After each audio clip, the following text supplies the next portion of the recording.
Here we are, America. CBS News.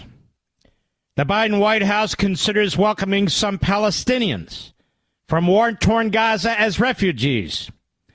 The Biden administration is considering bringing certain Palestinians to the U.S. as refugees, a move that would offer a permanent safe haven to some of those fleeing war-torn Gaza, according to internal federal government documents obtained by CBS News.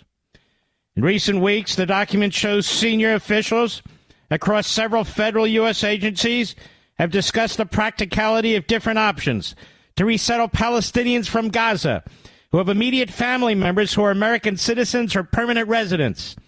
I guess Dearbornistan comes to mind.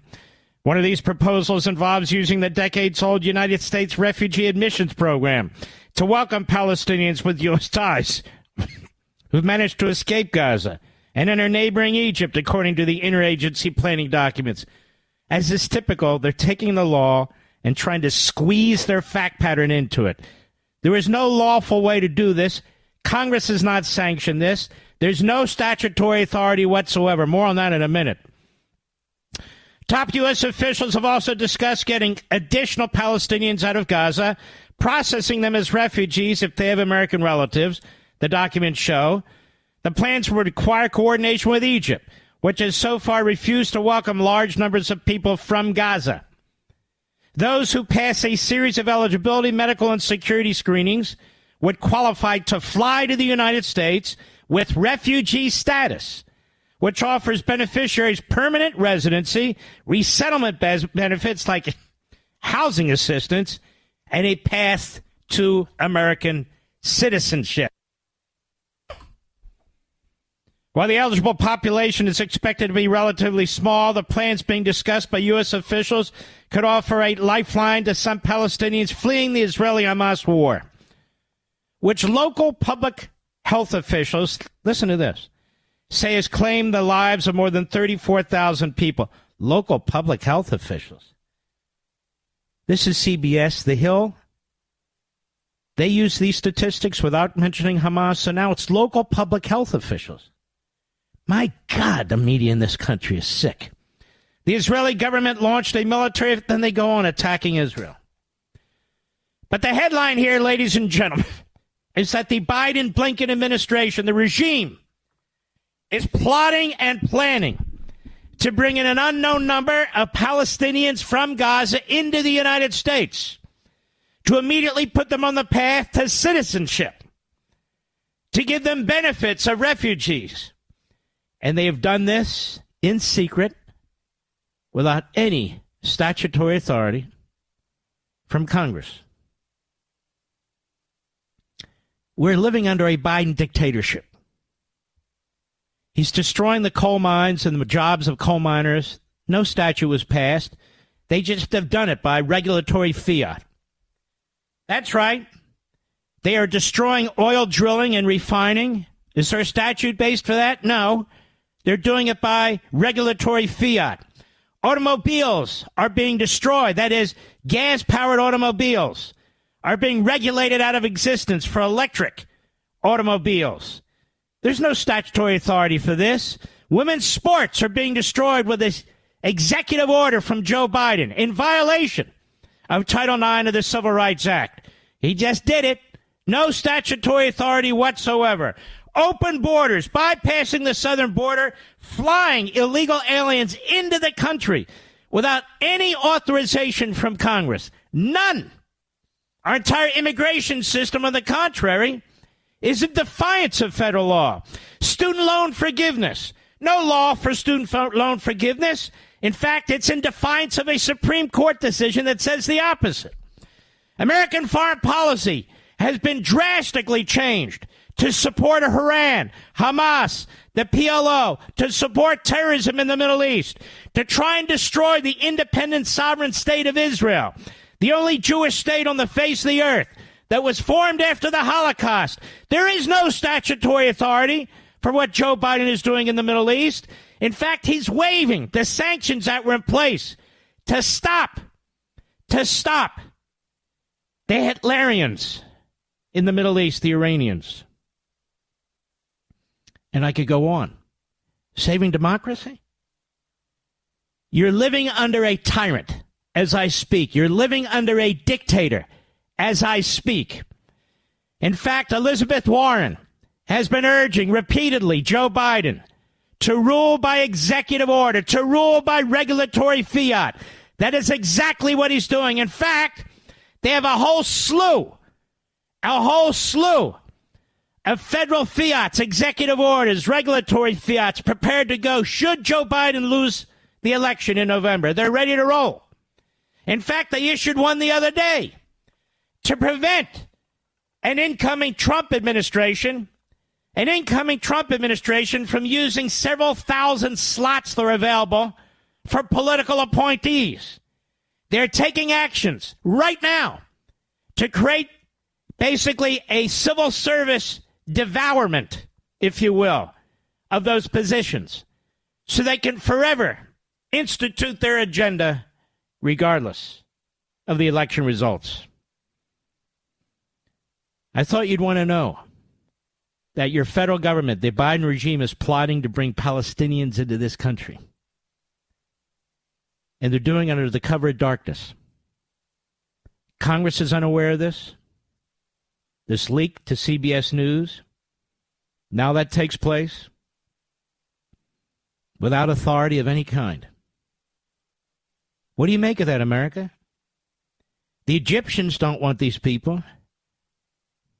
The Jordanians don't want these people. The Syrians don't want these people. There's not a single Arab country in the Middle East that wants these people. Why is that?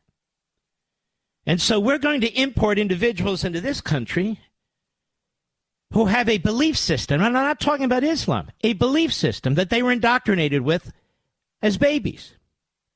To hate Jews and to hate America. We're going to import these people into America, into a system that no longer, in the American system, assimilates people into our culture. Rather, we embrace all the cultures from which these people are fleeing. Isn't that amazing? Anthony Blinken is in the Middle East today. Why? To spread more wildfires. What's he doing? He is providing the elected Prime Minister of Israel, who he is trying to depose, who he's trying, with the International Criminal Court, a corrupt left-wing European enterprise where we don't recognize its jurisdiction, and neither do the Israelis. This ICC wants to issue arrest warrants against Netanyahu and his senior staff. And you know who's behind it? Biden and Blinken. You know how I know? They're not objecting. They're not opposing it. This guy Kirby, this Goebbels-like Kirby, his propaganda, this filthy liar, this psychopath, whether it's Afghanistan and now this. He says, we don't interfere with the judicial activities of other courts and so on. Sure you do, a-hole. You're the one that pushed them to issue an arrest warrant on Putin. Like it or not, you were involved in the judicial process in the ICC, you liar. So we have in America right now a president who rules by fiat, in violation of Supreme Court decisions, in violation of federal law, undermining, usurping our constitutional system, affecting every corner of our economy, every corner of our foreign policy, every aspect of this society. If that's not a definition of a dictator, then what the hell is? Then what the hell is? This is why Biden and Blinken and the others are sitting back. And let me tell you something. They're enjoying what's happening in these colleges and universities. The Democrat Party billionaires like Soros and others, as I was the first to report, begging the other news organizations to start reporting what's taking place. The Hamas financial network, Qatar, Soros, Rockefeller Brothers Fund, Tides Foundation, and so many more, funding this counter-revolution, these Marxist Islamist counter-revolution. They're all fascists, you want to know the truth, but that's it. What's going on our college campuses? They're sitting back. Biden and Blinken being a Marxist, his family, bought and paid for by Soros. It's all there. Google it. It's all there. Even Google can't conceal it and censor it. Take a look. Sitting back, enjoying what they're doing. Let me tell you why. Biden believes that the 2020 riots, listen to me carefully, this will be regurgitated by some plagiarist hack at some point, because Biden believes that part of the reason he, quote unquote, won in 2020 was due to the riots in the summer of 2020, that he was able to get out his base. That's right, able to get out his base, the Marxists and the Islamists and others. Black Lives Matter, Antifa, the counter-revolutionaries to the American Revolution. With the help of the media, they were mainstreaming what was going on. And he believes he was able to fire up his base. Minority communities, wealthy white punks that go to college, and their ilk. That's what he did. That's what he believes happened. And they're doing it again. Hello! They're doing it right now. 2024. Many of the same rioters, many of the same dark money billionaires, the same propagandists in the media, trying to turn out his vote. Trying to turn out his vote. He feels his ass is covered with the Jewish community because he has Blinken, who's half Jewish. Because he has Thomas Friedman, who is a self-hater. Because he has Jake Tapper in his back pocket, another self-hater. He's got billionaires like Saban, like Soros, like Spielberg, all helping him and supporting him.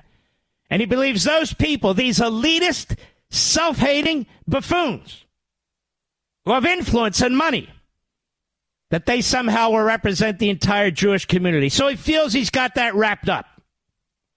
But what he needs is Dearbornistan. What he needs is a big turnout. A big turnout by the Islamists, by the Bernie Sanders Marxists. That's what he's relying on. He's relying on union bosses who are selling out their union members to these extremists, hate America, anti-Semite bigots.